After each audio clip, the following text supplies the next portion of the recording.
Hello everyone, welcome to our channel. We are back together with you with the second part of the pre-race press conference of the Bahrain Grand Prix with Oscar Piastri, Stroll and Esteban Ocon. Let's watch together. Welcome back, everybody, to part two of our drivers' press conference here at the Bahrain International Circuit. Joining us now, we have Lance Stroll, Esteban Ocon, and Oscar Piastri. Oscar, why don't we start with you? Now, the team said on Sunday night that they were going to look at all the data to see what could have been done differently to steal the win in Japan. What conclusions have been reached? Qualifying ahead of Max was probably the key to that. We looked through it. I think it was pretty clear to see that you needed a very big pace advantage to overtake on Sunday, and I think the best way to overcome that is, like I said, qualifying a bit better. But I think even in the race, we were pretty limited with what we could do. I think we've spoken through a lot of the potential different scenarios we could have found ourselves in and what we actually could have done differently. And I think the conclusion from all of those was there was either a big element of risk with not much chance of reward. So I think, there was still some things that we could have done a little bit differently to try. And I think as a team, we acknowledge that. But I think also just putting into perspective how early we are in the season and not giving away points unnecessarily to people behind us was important as well. So, we've gone through a lot of things, but ultimately, I think our conclusion was make sure you qualify where you should be. And is the team now having to take the threat of Red Bull more seriously than it was a week ago, or was Japan just a particular set of circumstances and a brilliant qualifying lap from Max Verstappen? I don't think it changes much. I think we have the quickest car at the moment, but it's our advantage is not enough to be careless and kind of lay back and not execute as best as you can, because I think we saw Melbourne was a very strong weekend for us, but we also got the most out of the car, and both of us, I felt, drove very well. I think China, in the sprint, in sprint qualifying, weren't on pole, and I think in China and Japan have both showed that it doesn't take much to go wrong for us to not be at the front. And I think we have an advantage in the race for sure. I think qualifying, you have to still be on it because the gap is not much still. And as we saw in Japan, it doesn't. Max put in a good performance, and it was enough to be better than us. So I think that's kind of just another demonstration that it's going to be tight the whole year. We've got to be on our best form. This race is going to be tougher on tyres. Do you see that as playing to your advantage? Do you think you'll be stronger here relative to Japan? Hard to know. I think Melbourne, especially on the Inters, was a very good, a good race and good show of pace. But like you said, managing the tyres.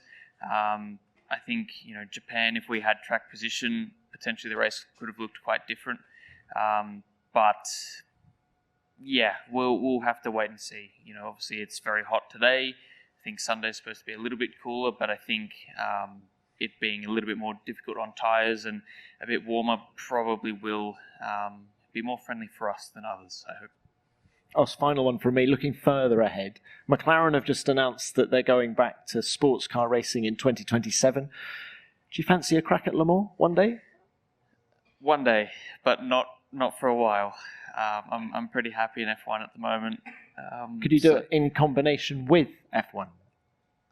I don't think so. I don't think you do either championship justice by trying to juggle both. I think, maybe for the F1, it's probably actually not that detrimental to your F1 championship, but when you've got a lot at stake, as we do right now, and also, just not giving Le Mans the respect it deserves from a preparation standpoint, I think that is not something you want to go into, with being underprepared. So I'll wait until I'm done what I want to do in F1, and then I'll think about letting Zach give me a burn in a round one. All right. Thank you, and good luck this weekend.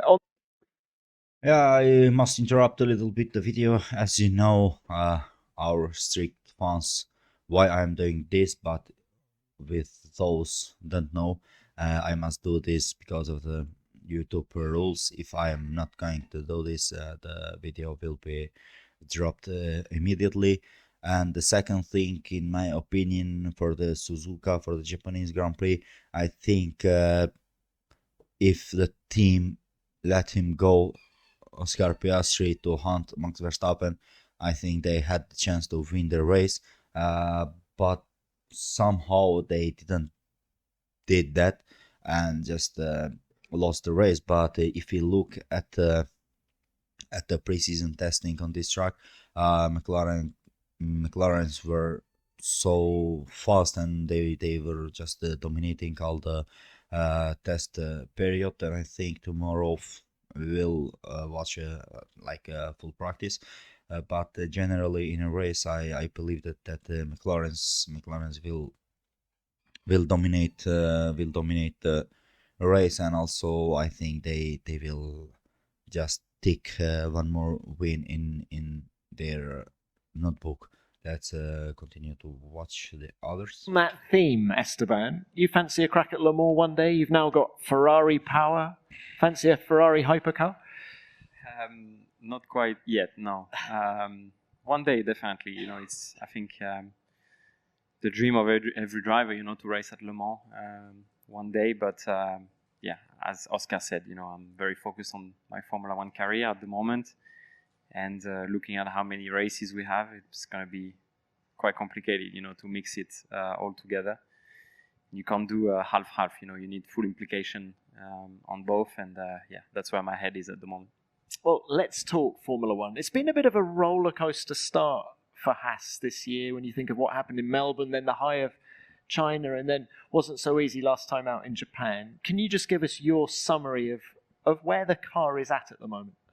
Yeah, I think we have good potential. We just need to be able to unlock it every single time, and being able, to optimize, the car around every track. Melbourne was extremely difficult and quite a shock for all of us in the team. But, we've managed to get some good performance out of China, and the car suddenly came alive. It's been more difficult again in Suzuka. This is what we are working on, obviously, at the moment, to try and figure it out. But yeah, here it's more the home of Formula One. We've done 3 days of testing. There's a lot of learning, that has been done. There are things that we are going to continue testing on our side as well. But, it's going to be an interesting weekend, and we'll see where we end up.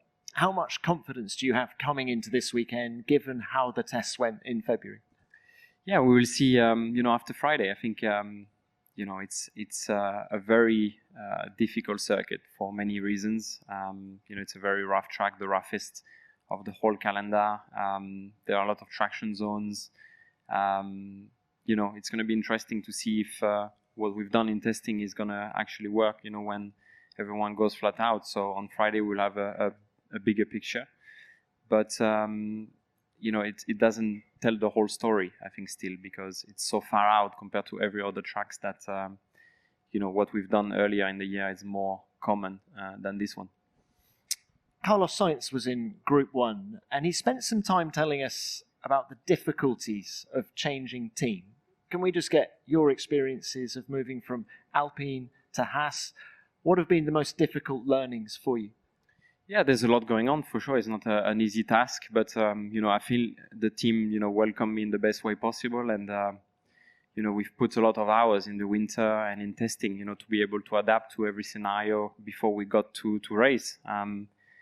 I think now, I'm pretty well integrated in the team. There's still a lot of learning, on where to optimize the car exactly on my side. But, I think it has been pretty straightforward and what we needed. Yeah, I really, wanted to arrive into the first couple of races and not feel like I forgot or went through something that, we just missed basically in terms of preparation. And I think on that side the team has done a great job in preparing me to be ready. All right. Thank you for that. And Lance, let's come. Yeah, like as Carlos Sainz said, they need a lot of time. Let's say maybe for 7-8 race to be that to learn the new car, because they need to change everything. They need to change their driving style and the other things. But I think and also Esteban Ocon is a good driver, like Carlos Sainz. I believe in a short time they will just adapt themselves with the car and to just to gain their performance. To you now. Very, very strong opening couple of rounds for you, P6 and P9 in those opening 2 races. From the outside, it looks like you're driving that car with a lot of confidence. How does it feel on the inside? Yeah, some good results to start the season for sure. I think it depends the weekends. Some weekends you get into a good groove with the balance and what the car's doing, from the first lap of the weekend. Other weekends, conditions, this and that. It sometimes is a different story, but it was good to pick up some good results those first few races. Japan a little bit more difficult. We'll see what we can do this weekend. In terms of performance, do you feel this is a more stable platform on which to build? I think we've improved the car for sure, but no one stands still in this business. Everyone is, always bringing upgrades and making the car faster. So it's a relative game. We still need to find more performance. We're not where we want to be. So yeah, that's what we're focused on. And on the subject of dealing with new things, Esteban's just talked about it. As I said, Carlos Sainz was talking about it earlier. You've got a new race engineer this year, Gary Gannon, from Haas actually, last year. How are you two rubbing along? How does it compare to what you had before? Yeah, it's been good. Gary has a lot of experience. He's been really great on the comms and, has brought, new kind of ideas to my mind and has some different thoughts around setup and, areas to focus on. So I think it's been good and I've definitely enjoyed working with him. All right, thanks.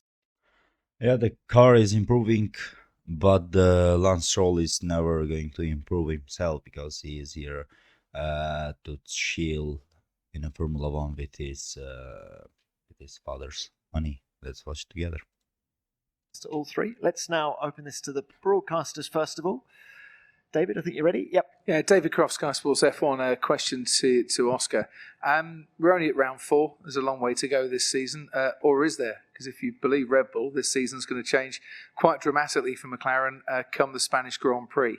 So is that just scaremongering from your nearest rival, or do you as a driver fear that things might change a little bit when those deflection tests get stiffened up? I'm pretty confident we'll be strong all year. I don't think it'll change too much. I've not spoken to the team about it massively, in all honesty, which probably tells you enough about that. So yeah, I mean, let's see when we get to Spain, but we've still got a lot of races until then, and I think we'll be a strong team all year round. Thank you, Oscar. Yeah, Nelson.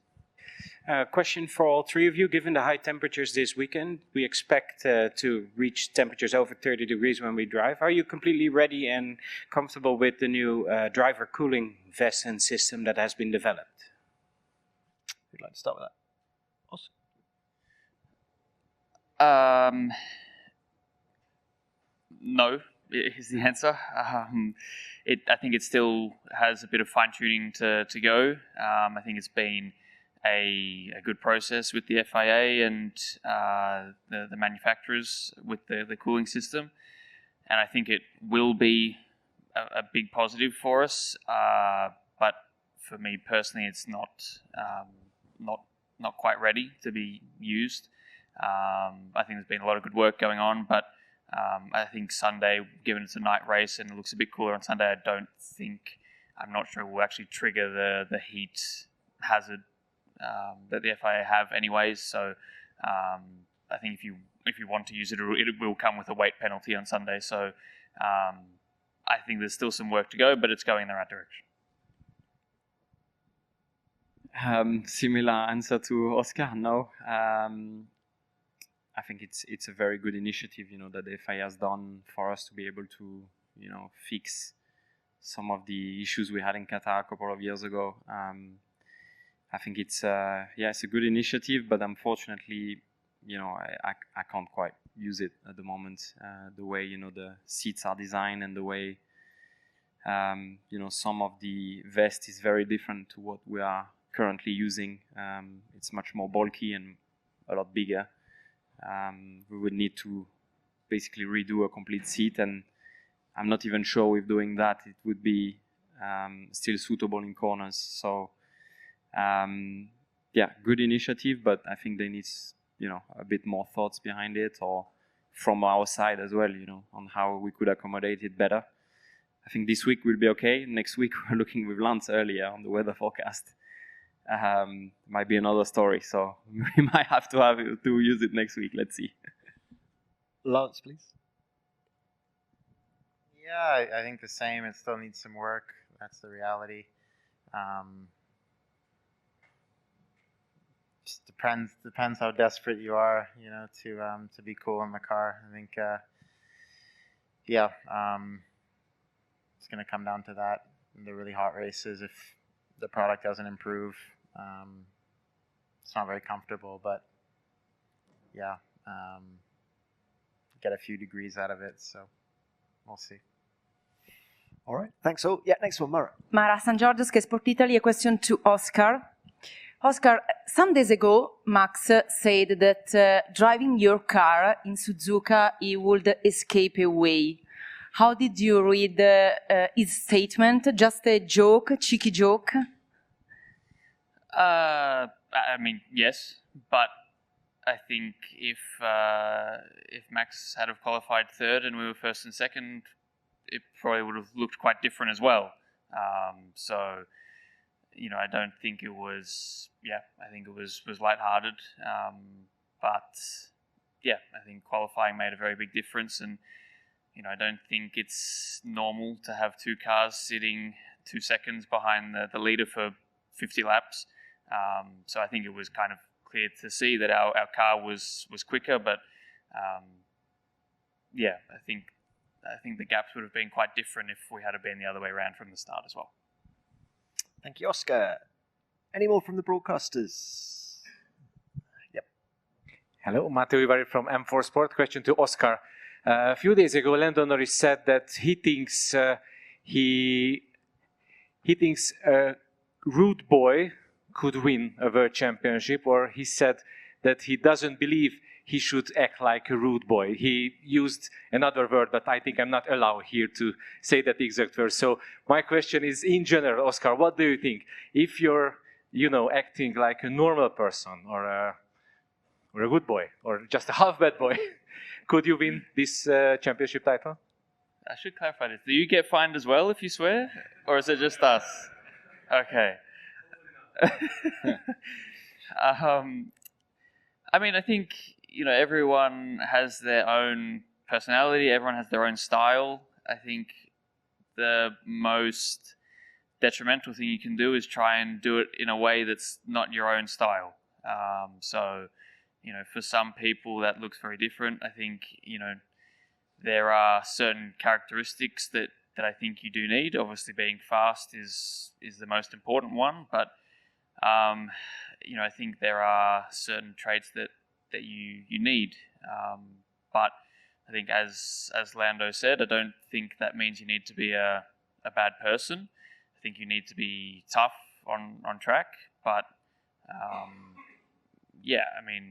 I think there's a lot of different ways you can go about it. I don't think there's one style that is, or I don't think there's the perfect mold of what a Formula One world champion looks like. I think they've all looked slightly different. You could argue that some of them look similar in a lot of ways, but I think the most important thing is to try and do it the way you want to do it, and that'll give you the most success. Thanks, Oscar. Any more? Yep. Yeah, Albert Fabrega, ESPN Latam. Following Mara's question to Oscar, how do you think you would perform on a Red Bull? Can you be at the same level of Max driving a Red Bull? I don't know. I don't plan on finding out. I think clearly the car looks pretty difficult. I think we've seen that with Liam. I think we saw it with Checo last year. Even with Yuki in Japan. So again, I think going into an environment where that has been so focused on the way Max drives for nearly 10 years now, I think it would be a very tough environment to go into and have immediate success. But I'm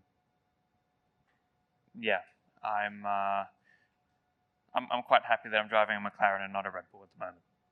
Yeah, we are at the end of the press conference. Just thank you to all to watch this together with us. And I just want to announce to all of our viewers, our subscribers, that in a couple of hours we will have all the interviews from all the Formula One drivers in today's pre-race and interviews. Just don't forget to like the video, comment it, and subscribe to the channel.